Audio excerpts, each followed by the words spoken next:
All right, a little warm in the garage, but we'll be out of here quick.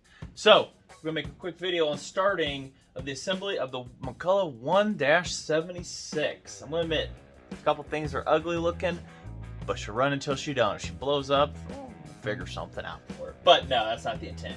It's not gonna get a lot of use like a lot of the saws I have. It's just meant for show and everything. So, all right, let's go ahead.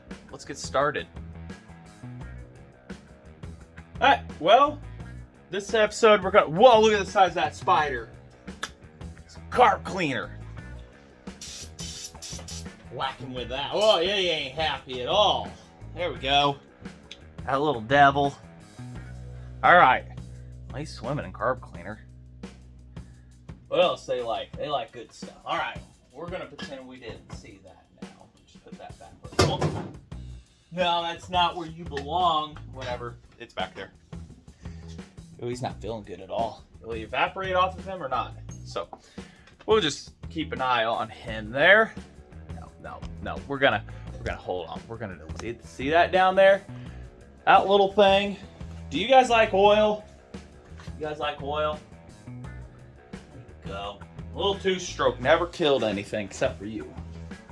I don't like spiders. All right, that's just the reality. See, I don't like spiders. So, all right. Now that we're done with the spider incident, it's gonna be a quick video of tossing this together. Let's get some light. Pretty typical toss together. No biggie. You can use that as a guide if you want.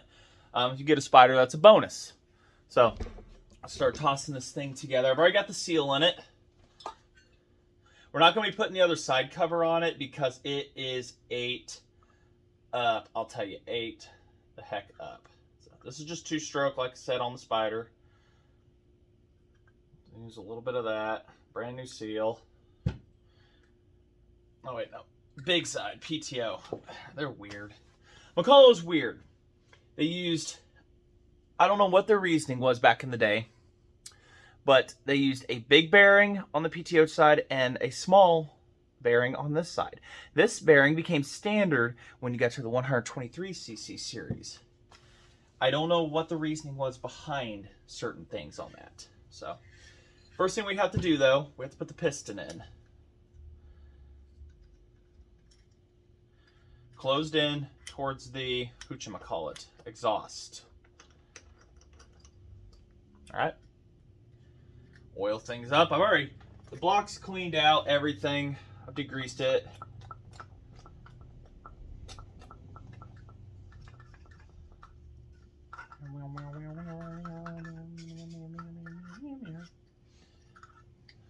Oil up some stuff here. Closed end ain't gonna matter. Oil are all up, nice and good. So the bore is in spec. Jeremy and I confirmed that on a video chat a few months back. And super thanks to Shane Smith and Jeremy Bell for this setup too. Made that deal with Shane Smith. He was looking for a piston and cylinder for a 73, 77, whichever. They're both the same. And I said, I got a complete saw if you want. If you've been in McCulloch Chainsaws North America or anything like that, you would see that he got it up and running. Apparently, it had no base gasket underneath the cylinder. It's one of those few models they made where the cylinder comes off of the block versus what McCulloch decided to do later, you know. So, that's that. So, we made that trade, got that deal, everything. It is ducky and squared. So, all right, what's next? There's a couple ways you can put the needle bearings in too. First, you get your favorite can to chew, which I don't chew. This is Jeremy's. Maybe if you want to donate to him, that's good to choose. Got all those. I don't think we're going to put these in first here. Or maybe we will. I know it's a pain in the butt either way. Either way you do it. And they're nice and clean. Or at least they look the part. What is going on here? Somebody did some port work or something to it back in the day. Cram an ink pen in there to keep the piston up. We'll toss these in here with a little bit of grease on them. Put it all the way down, forward, and then we can slide our crankshaft in theoretically. theoretically. So I'll fight these in. Nobody likes to watch that, but you get it. Put it on here, your finger, slathered inside this groove here on the connecting rod. Put 12 on this side, and for the other one, have it preloaded ready. 12 on the other. Make sure you orientate your cap correctly to your piston, and your piston is orientated correctly inside your cylinder, and mine is. So, closed in bearing towards the exhaust. Let me wrap that here, and I'll be back. All right, now we get to the crucials, the steadiness. I don't know, whatever you want to call it. So, maybe I should flip this around for you. Hold on a sec here. Well, hopefully I don't get too much in the way here, and that light needs to change right there. There we go. Something a little brighter, maybe. All right, using the grease as a prop. Some of the bearings fell on me, so I got them all out of the block and counted them. Everybody's happy. So, propped it up, as you can see right here. That's another good way to do it, more or less probably the best way to do it. Get the crankshaft tapped in. I used not the metal one, even though it was there. I used the orange one. 12 in that, 12 in the cap, and ready to go. This is where the fun happens. Make sure you get your cap orientated correctly. Make sure you get everything orientated correctly. All right, so I got a pin in the piston there. Coming through the intake port on the back side is what I'm doing to hold things. Man, that didn't hold at all. Because good old gravity hates me. Once I get the connecting rod put up against the crank, then I could just turn and apply pressure.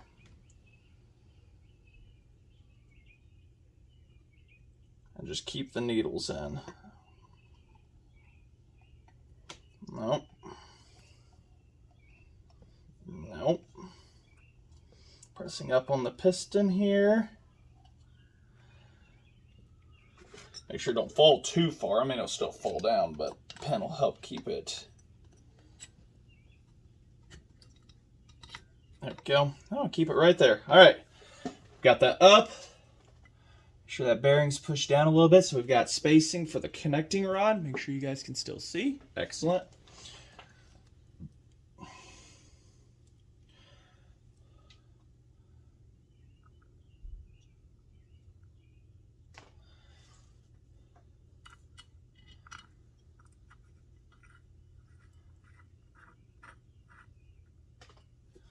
And these go down to 90 inch-pounds. I'm going to take them probably to $110. Shouldn't hurt anything. Just because they're used. Don't know how much they stretch, but. And the socket for it. Tighten it down here. And take the pin out. Make sure everything circulates properly. Oh, yeah. You'll see that. Look at that. That's nice. We can remove the grease. That's the worst. I think that's one of the worst parts about doing this is getting all 24 of those in. You do it a few times, you kind of get technique and stuff like that. Removable heads are so much easier. You just put the crankshaft in, then you put the piston in from the bottom up. It's so much nicer. So, but these, if I failed to mention, ooh, I need to take that bolt out too at some point. Failed to mention that the cylinders on these closed heads, I think even the 101 blocks, or removable head blocks, I should say. Grab one up here real quick. No, they're not. At least this 30 series I'm holding, or it wasn't put back in, I should say. Factory, they have a taper when you put it from the bottom. But that block's 50 over, so its taper's probably long gone, needs to be re-added to it. But you just push them straight in because it has a built-in ring compressor being the taper. So, all right, let's get our torque wrench out here. Thankfully, the needles are all secured. We're gonna start out doing like 3-4 increments here. Make sure your torque wrench is always set to 0 when you're done with it. That's what I did last time on the MC49 build. You should go check that out. That was a nice little one. Pretty much the same process here. So, right, we'll go ahead. We'll take it to 35 first. Take her to 35. Got our adapter on there. This 35 inch-pounds, and we'll go to another, and to another, and to another here. Make sure you all can see this. I need to keep it within range of things. You know what? We're just going to keep that pin in there. It's not going to hurt anything. It'll keep that from rotating on me, or preventative. And it's plastic, so. All right. 35. 35 on that. Making sure, doubly sure on this one. There we go, 35. Undo that. What do you guys think is another good one? We'll take it to... We'll double it to 70 inch-pounds.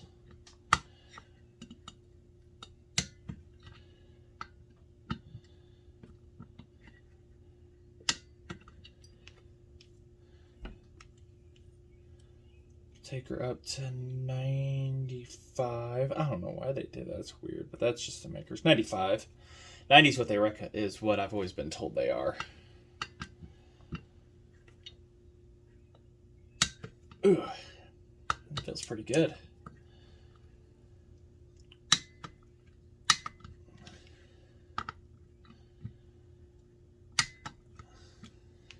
I don't know, 95 might be good. Oh, everything feels nice. Hell yeah, that's what I'm talking about. Brand new bearings. Press them on off screen. It's a mess over there, and it's trip hazard, so I figured if I trip and fall, at least it wouldn't be on video, right? So, new seal. Short block ready to go. Feels incredibly smooth.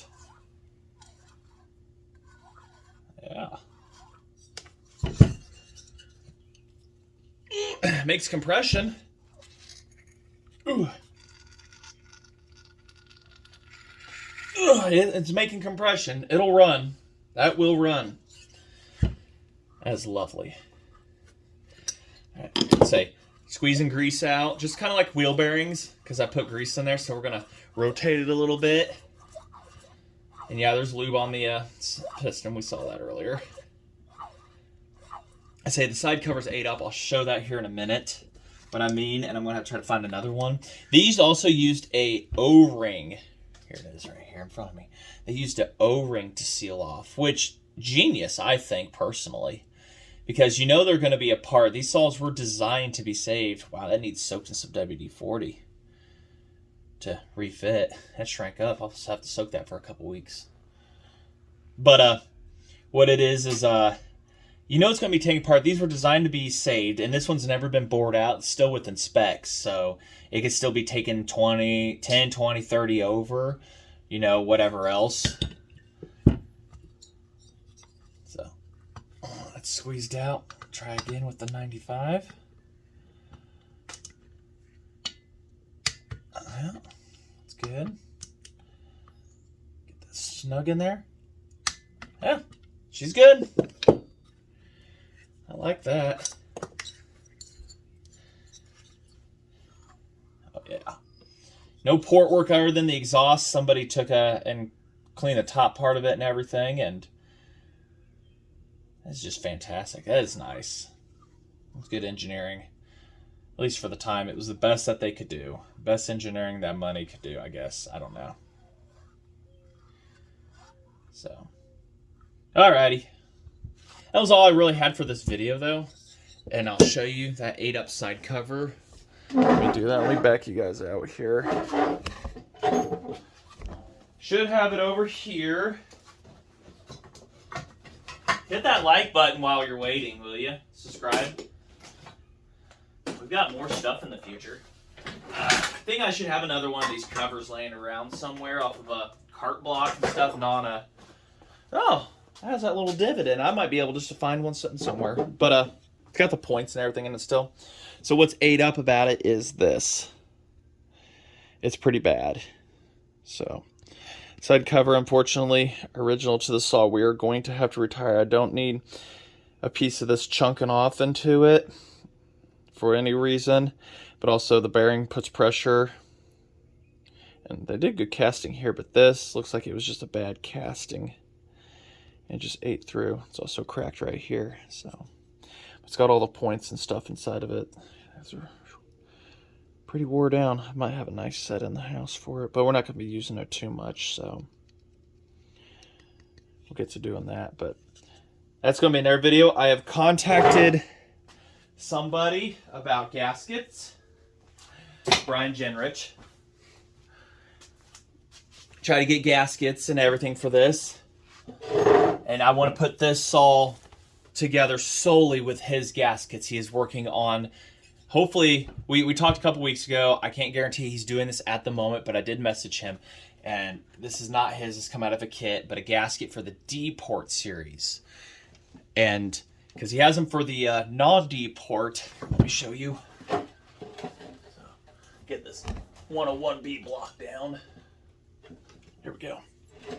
So, you have your D port, and then you have your non, which is when they went to the 123 cc's, they got rid of it, along with the later 90 series, 100 cc after the MC30s and stuff like that. There's a few models they got rid of them, and I don't know really what they did or anything like that. What the D ports really did, I'm not 100% whether it helped scavenge or it did something, but what it didn't do was help enough to where McCulloch decided to get rid of and put boost ports. But so he makes gaskets in this style now to get this D port style, and hopefully soon we can put this saw solely together with his gaskets. And he does have a website for that, and I will put that in the description of this, to where he's constantly developing, making new gaskets and everything like that. So I'm hoping here soon to be able to buy some gaskets off of him, so that we can continue on this saw right here and everything.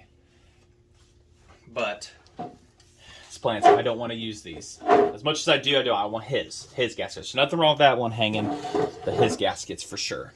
So he does have a Super Pro 125 gasket kit and everything on his website and everything. But like I said, I'll link that in the description. Go check it out. He's an awesome guy. His gaskets are legitimate, and with you guys' help, it helps build the business even more. Keep these old saws going, running in wood, shows, not losing history or anything like that. Sorry, I had to separate that. Really should put gloves on, but all right, I'm yammering. Cleanup time, and hope you all enjoy this short little video. I don't even know how long it is yet. Remember, zero your wrenches out. Go spend some time with the family. That's the goal, at least. So, just to say, thanks for watching, and hope you all enjoyed just this little quick video of tossing a block together. Like I say, the crankshaft is a little ugly in places and stuff, but as long as it runs, I can make a couple cuts. I'm gonna be happy. She did her work.